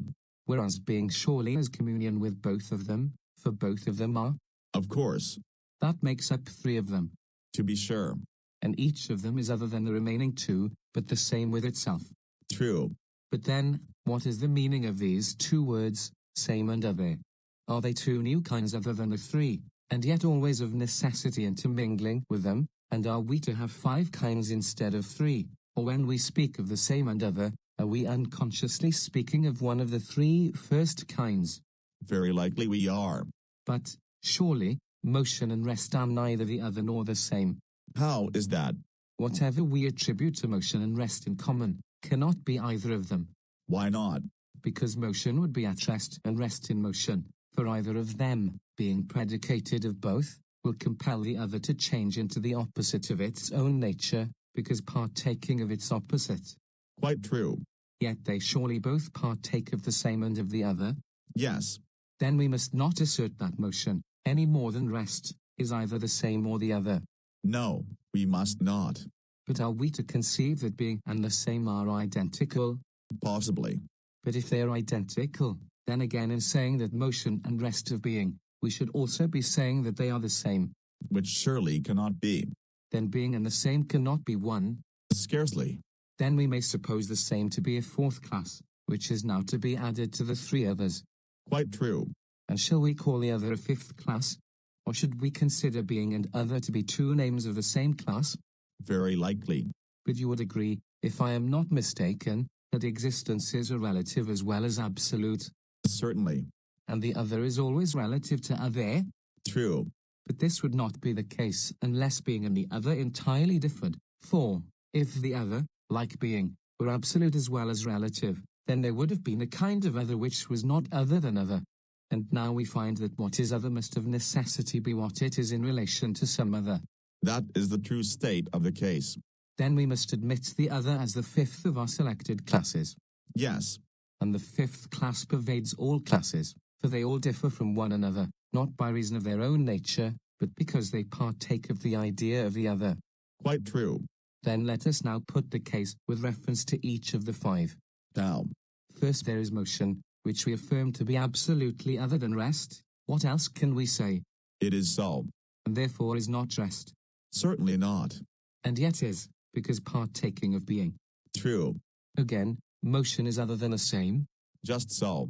And is therefore not the same. It is not. Yet, surely, motion is the same, because all things partake of the same. Very true. Then we must admit, and not object to say, that motion is the same and is not the same, for we do not apply the term same and not the same, in the same sense, but we call it the same, in relation to itself, because partaking of the same, and not the same, because having communion with the other, it is thereby severed from the same, and has become not that but other, and is therefore rightly spoken of as not the same. To be sure. And if absolute motion in any point of view partook of rest, there would be no absurdity in calling motion stationary. Quite right. That is, on the supposition that some classes mingle with one another, and others not.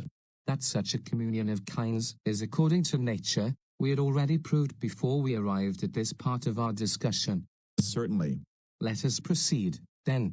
May we not say that motion is other than the other, having been also proved by us to be other than the same and other than rest? That is certain. Then, according to this view, motion is other and also not other. True. What is the next step?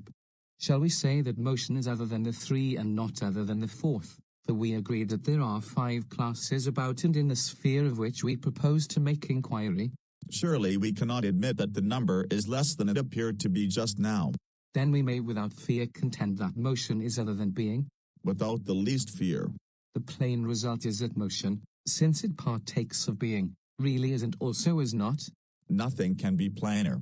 Then not being necessarily exists in the case of motion and of every class, for the nature of the other entering into them all, makes each of them other than being, and so non-existent, and therefore of all of them, in like manner, we may truly say that they are not, and again, inasmuch as they partake of being, that they are and are existent. So we may assume. Every class, then, has plurality of being and infinity of not being. So we must infer. And being itself may be said to be other than the other kinds. Certainly. Then we may infer that being is not, in respect of as many other things as there are, for not being these it is itself one, and is not the other things, which are infinite in number. That is not far from the truth. And we must not quarrel with this result, since it is of the nature of classes to have communion with one another, And if anyone denies our present statement, viz., that being is not, etc., let him first argue with our former conclusion, that is respecting the communion of ideas, and then he may proceed to argue with what follows. Nothing can be fairer. Let me ask you to consider a further question. What question? When we speak of not being, we speak, I suppose, not of something opposed to being, but only different. What do you mean? When we speak of something as not great, does the expression seem to you to imply what is little any more than what is equal? Certainly not. The negative particles, and when prefixed to words, do not imply opposition, but only difference from the words, or more correctly from the things represented by the words, which follow them. Quite true. There is another point to be considered, if you do not object. What is it? The nature of the other appears to me to be divided into fractions like knowledge. How so? Knowledge, like the other, is one, and yet the various parts of knowledge have each of them their own particular name, and hence there are many arts and kinds of knowledge. Quite true. And is not the case the same with the parts of the other, which is also one? Very likely, but will you tell me how? There is some part of the other which is opposed to the beautiful. There is. Shall we say that this has or has not a name? It has, for whatever we call not beautiful is other than the beautiful, not than something else. And now tell me another thing. What? Is the not beautiful anything but this, an existence parted off from a certain kind of existence, and again from another point of view opposed to an existing something? True. Then the not beautiful turns out to be the opposition of being to being? Very true. But upon this view, is the beautiful a more real and the not beautiful a less real existence? Not at all. And the not great may be said to exist, equally with the great? Yes. And, in the same way, the just must be placed in the same category with the not just, the one cannot be said to have any more existence than the other. True. The same may be said of other things, seeing that the nature of the other is a real existence. The parts of this nature must equally be supposed to exist. Of course. Then, as would appear, the opposition of a part of the other, and of a part of being, to one another, is, if I may venture to say so, as truly essence as being itself, and implies not the opposite of being, but only what is other than being. Beyond question. What then shall we call it? Clearly, not being, and this is the very nature for which the Sophist compelled us to search. And is not this, as you were saying, as real an existence as any other class? May I not say with confidence that not being has an assured existence, and a nature of its own? Just as the great was found to be great and the beautiful, beautiful, and the not great, and the not beautiful, in the same manner not being has been found to be and is not being, and is to be reckoned one among the many classes of being. Do you, Theaetetus, still feel any doubt of this? None whatever. Do you observe that our skepticism has carried us beyond the range of Parmenides' prohibition? In what?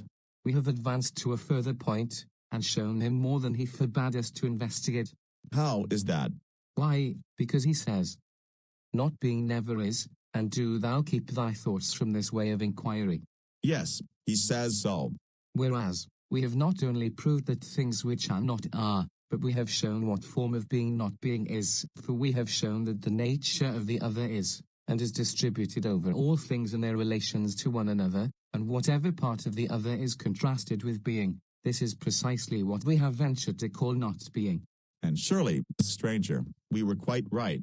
Let not anyone say, then, that while affirming the opposition of not being to being, we still assert the being of not being, for as to whether there is an opposite of being, to that inquiry we have long said goodbye. It may or may not be, and may or may not be capable of definition.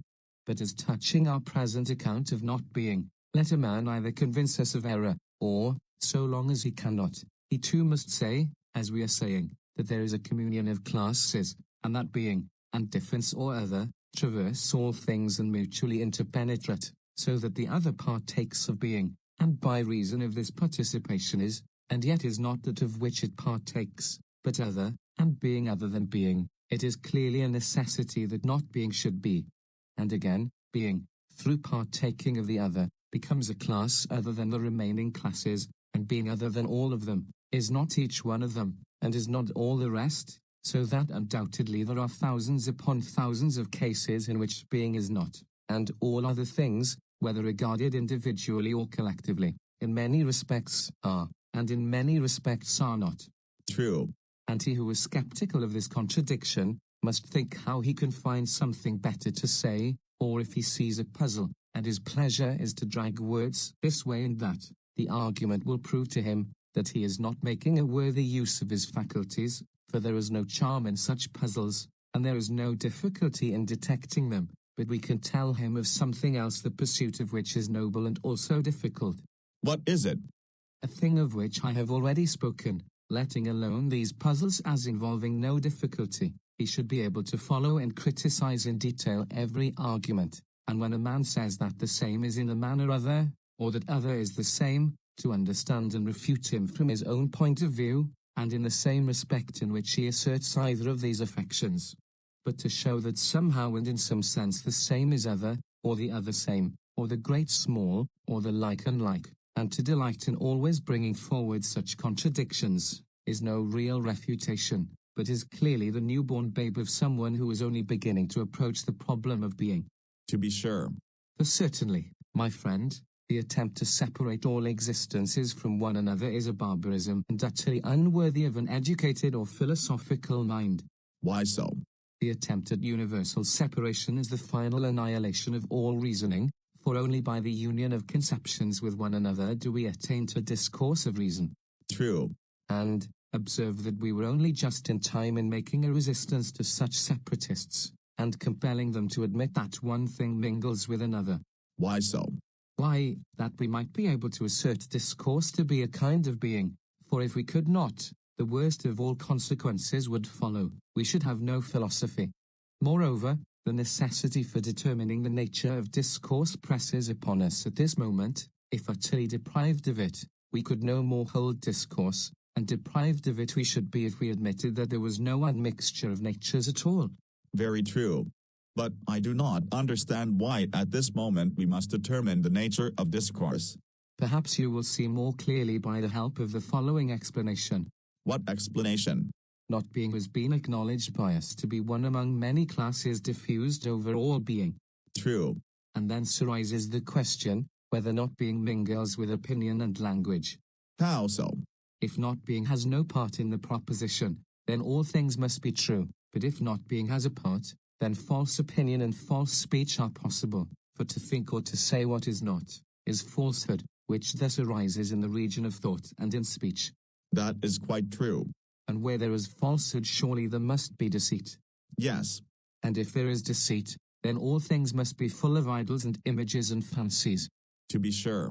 Into that region the sophist, as we said, made his escape, and, when he had got there, denied the very possibility of falsehood. No one, he argued, either conceived or uttered falsehood, inasmuch as not being did not in any way partake of being.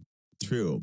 And now, not being has been shown to partake of being, and therefore he will not continue fighting in this direction, but he will probably say that some ideas partake of not being, and some not, and that language and opinion are of the non-partaking class, and he will still fight to the death against the existence of the image-making and fantastic art, in which we have placed him, because, as he will say, opinion and language do not partake of not being, and unless this participation exists, there can be no such thing as falsehood. And, with the view of meeting this evasion, we must begin by inquiring into the nature of language, opinion, and imagination, in order that when we find them we may find also that they have communion with not being, and, having made out the connection of them, may thus prove that falsehood exists, and therein we will imprison the sophist, if he deserves it, or, if not, we will let him go again and look for him in another class. Certainly, stranger, there appears to be truth in what was said about the sophist at first, that he was of a class not easily caught, for he seems to have abundance of defenses, which he throws up, and which must every one of them be stormed before we can reach the man himself. And even now, we have with difficulty got through his first defense, which is the not being of not being, and lo, here is another, for we have still to show that falsehood exists in the sphere of language and opinion, and there will be another and another line of defense without end. Anyone, Theaetetus, who is able to advance even a little or to be of good cheer, for what would he who is dispirited at a little progress do, if he were making none at all, or even undergoing a repulse? Such a faint heart, as the proverb says, will never take a city, but now that we have succeeded thus far, the citadel is ours, and what remains is easier. Very true. Then, as I was saying, let us first of all obtain a conception of language and opinion, in order that we may have clearer grounds for determining whether not being has any concern with them, or whether they are both always true, and neither of them ever false. True. Then, now, let us speak of names, as before we were speaking of ideas and letters, for that is the direction in which the answer may be expected. And what is the question at issue about names? The question at issue is whether all names may be connected with one another, or none, or only some of them. Clearly the last is true. I understand you to say that words which have a meaning when in sequence may be connected, but that words which have no meaning when in sequence cannot be connected. What are you saying? What I thought that you intended when you gave your assent, for there are two sorts of intimation of being which are given by the voice. What are they? One of them is called nouns, and the other verbs. Describe them. That which denotes action we call a verb. True. And the other, which is an articulate mark set on those who do the actions, we call a noun. Quite true. A succession of nouns only is not a sentence, any more than of verbs without nouns. I do not understand you. I see that when you gave your assent you had something else in your mind. But what I intended to say was, that a mere succession of nouns or of verbs is not discourse. What do you mean? I mean that words like walks, runs, sleeps, or any other words which denote action, however many of them you string together, do not make discourse. How can they? Or, again, when you say lion, stag, horse, or any other words which denote agents, neither in this way of stringing words together do you attain to discourse, for there is no expression of action or inaction, or of the existence of existence or non-existence indicated by the sounds, until verbs are mingled with nouns, then the words fit, and the smallest combination of them forms language, and is the simplest and least form of discourse. Again I ask, what do you mean? When anyone says a man learns, should you not call this the simplest and least of sentences? Yes. Yes, for he now arrives at the point of giving an intimation about something which is, or is becoming, or has become, or will be. And he not only names, but he does something, by connecting verbs with nouns, and therefore we say that he discourses, and to this connection of words we give the name of discourse. True. And as there are some things which fit one another, and other things which do not fit, so there are some vocal signs which do, and others which do not, combine and form discourse. Quite true. There is another small matter. What is it? A sentence must and cannot help having a subject. True. And must be of a certain quality. Certainly. And now let us mind what we are about. We must do so. I will repeat a sentence to you in which a thing and an action are combined, by the help of a noun and a verb, and you shall tell me of whom the sentence speaks. I will, to the best of my power. Theaetetus sits, not a very long sentence. Not very. Of whom does the sentence speak, and who is the subject? That is what you have to tell. Of me, I am the subject. Or this sentence, again. What sentence? Theaetetus, with whom I am now speaking, is flying. That also is a sentence which will be admitted by everyone to speak of me, and to apply to me. We agree that every sentence must necessarily have a certain quality.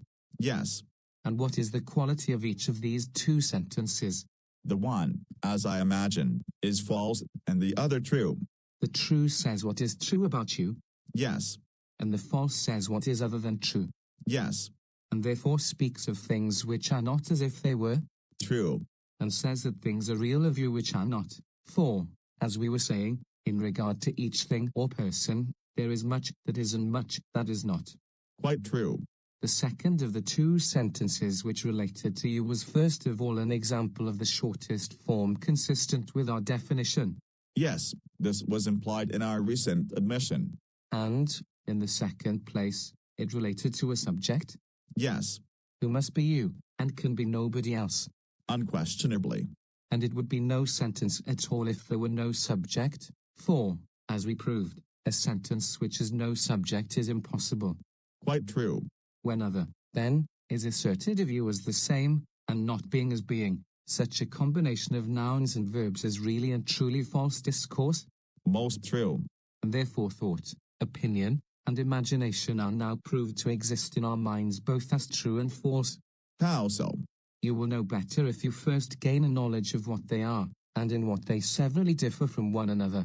Give me the knowledge which you would wish me to gain. Are not thought and speech the same, with this exception, that what is called thought is the unuttered conversation of the soul with herself?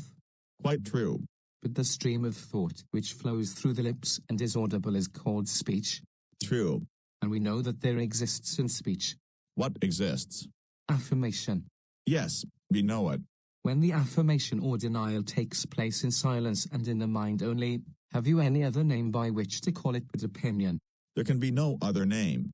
And when opinion is presented, not simply, but in some form of sense, would you not call it imagination? Certainly. And seeing that language is true and false, and that thought is the conversation of the soul with herself, and opinion is the end of thinking, and imagination or fantasy is the union of sense and opinion, the inference is that some of them, since they are akin to language, should have an element of falsehood as well as of truth. Certainly. Do you perceive, then, that false opinion and speech have been discovered sooner than we expected? But just now we seem to be undertaking a task which would never be accomplished. I perceive. Then let us not be discouraged about the future, but now having made this discovery, let us go back to our previous classification. What classification? We divided image making into two sorts, the one making likeness making, the other imaginative or fantastic. True. And we said that we were uncertain in which we should place the sophist. We did say so. And our heads began to go round more and more when it was asserted that there is no such thing as an image or idol or appearance, because in no manner or time or place can there ever be such a thing as falsehood. True. And now, since there has been shown to be false speech and false opinion, there may be imitations of real existences, and out of this condition of the mind an art of deception may arise. Quite possible. And we have already admitted, in what preceded, that the sophist was lurking in one of the divisions of the likeness-making art? Yes. Let us, then, renew the attempt, and in dividing any class, always take the part to the right, holding fast to that which holds the sophist, until we have stripped him of all his common properties, and reached his difference or peculiar. Then we may exhibit him in his true nature, first to ourselves and then to kindred dialectical spirits. Very good. You may remember that all art was originally divided by us into creative and acquisitive. Yes. And the sophist was flitting before us in the acquisitive class, in the subdivisions of hunting, contests, merchandise, and the like. Very true. But now that the imitative art has enclosed him, it is clear that we must begin by dividing the art of creation, for imitation is a kind of creation, of images, however, as we affirm, and not of real things. Quite true. In the first place, there are two kinds of creation. What are they? One of them is human and the other divine. I do not follow. Every power, as you may remember our saying originally, which causes things to exist, not previously existing, was defined by us as creative. I remember. Looking, now, at the world and all the animals and plants, at things which grow upon the earth from seeds and roots, as well as at inanimate substances which are formed within the earth, fusile or non-fusile, shall we say that they come into existence, not having existed previously, by the creation of God, or shall we agree with vulgar opinion about them? What is it? The opinion that nature brings them into being from some spontaneous and unintelligent cause. Or shall we say that they are created by a divine reason and a knowledge which comes from God? I dare say that, owing to my youth, I may often waver in my view, but now when I look at you and see that you incline to refer them to God, I defer to your authority. Nobly said, Theaetetus, and if I thought that you were one of those who would hereafter change your mind, I would have gently argued with you, and forced you to assent, but as I perceive that you will come of yourself and without any argument of mine, to that belief which, as you say, attracts you, I will not forestall the work of time. Let me suppose, then, that things which are said to be made by nature are the work of divine art, and the things which are made by man out of these are works of human art. And so there are two kinds of making and production, the one human and the other divine. True. Then, now, subdivide each of the two sections which we have already. How do you mean? I mean to say that you should make a vertical division of production or invention, as you have already made a lateral one. I have done so. Then, now, there are in all four parts or segments, two of them have reference to us and are human, and two of them have reference to the gods and are divine. True. And, again, in the division which was supposed to be made in the other way, one part in each subdivision is the making of the things themselves, but the two remaining parts may be called the making of likenesses, and so the productive's art is again divided into two parts. Tell me the divisions once more. I suppose that we, and the other animals, and the elements out of which things are made, fire, water, and the like, are known by us to be each and all the creation and work of God. True. And there are images of them, which are not them, but which correspond to them, and these are also the creation of a wonderful skill. What are they? The appearances which spring up of themselves and sleep or by day, such as a shadow when darkness arises in a fire, or the reflection which is produced when the light in bright and smooth objects meets on their surface with an external light, and creates a perception the opposite of our ordinary sight.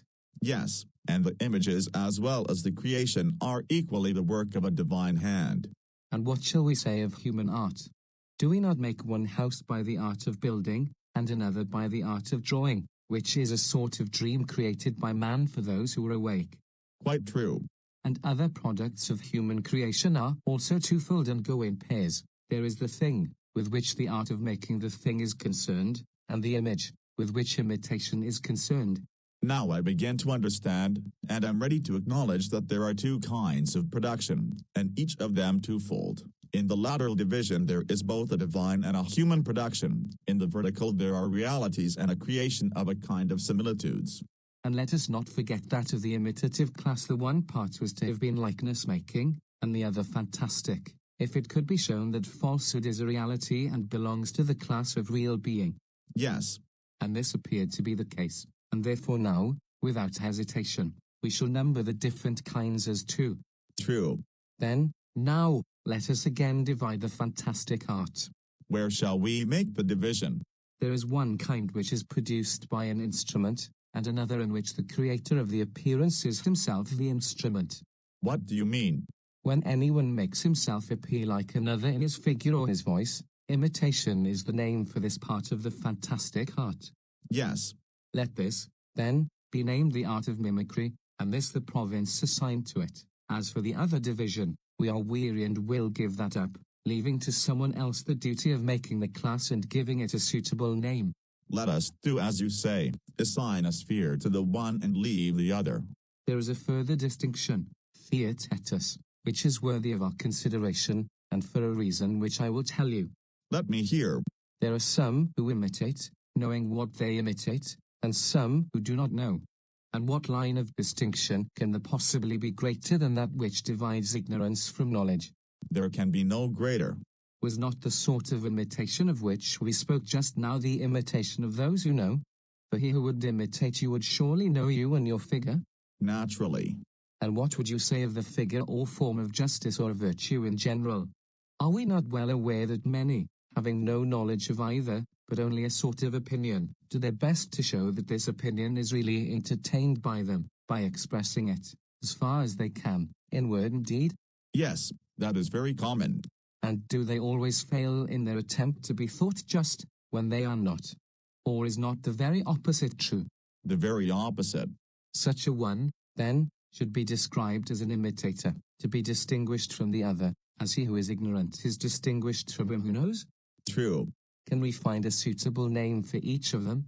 This is clearly not an easy task, for among the ancients there was some confusion of ideas, which prevented them from attempting to divide genera into species, wherefore there is no great abundance of names. Yet, for the sake of distinctness, I will make bold to call the imitation which coexists with opinion, the imitation of appearance, that which coexists with science, a scientific or learned imitation. Granted. The former is our present concern, for the sophist was classed with imitators indeed, but not among those who have knowledge. Very true. Let us, then, examine our imitator of appearance, and see whether he is sound, like a piece of iron, or whether there is still some crack in him. Let us examine him. Indeed, there is a very considerable crack, for if you look, you find that one of the two classes of imitators is a simple creature, who thinks that he knows that which he only fancies. The other sort is knocked about among arguments, until he suspects and fears that he is ignorant of that which to the many he pretends to know. There are certainly the two kinds which you describe. Shall we regard one as the simple imitator, the other as the dissembling or ironical imitator? Very good. And shall we further speak of this latter class as having one or two divisions? Answer yourself. Upon consideration, then, there appear to me to be two. There is the dissembler, who harangues a multitude in public in a long speech, and the dissembler, who in private and in short speeches compels the person who is conversing with him to contradict himself. What you say is most true. And who is the maker of the longer speeches? Is he the statesman or the popular orator? The latter. And what shall we call the other? Is he the philosopher or the sophist?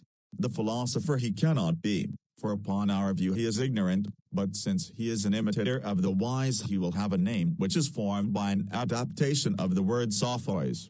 What shall we name him? I am pretty sure that I cannot be mistaken in terming him the true and very sophist. Shall we bind up his name as we did before, making a chain from one end of his genealogy to the other?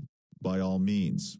He, then, who traces the pedigree of his art as follows, who, belonging to the conscious or dissembling section of the art of causing self-contradiction, is an imitator of appearance, and is separated from the class of fantastic, which is a branch of image-making, into the further division of creation, the juggling of words, a creation human, and not divine. Anyone who affirms the real sophist to be of this blood and lineage will say the very truth. Undoubtedly.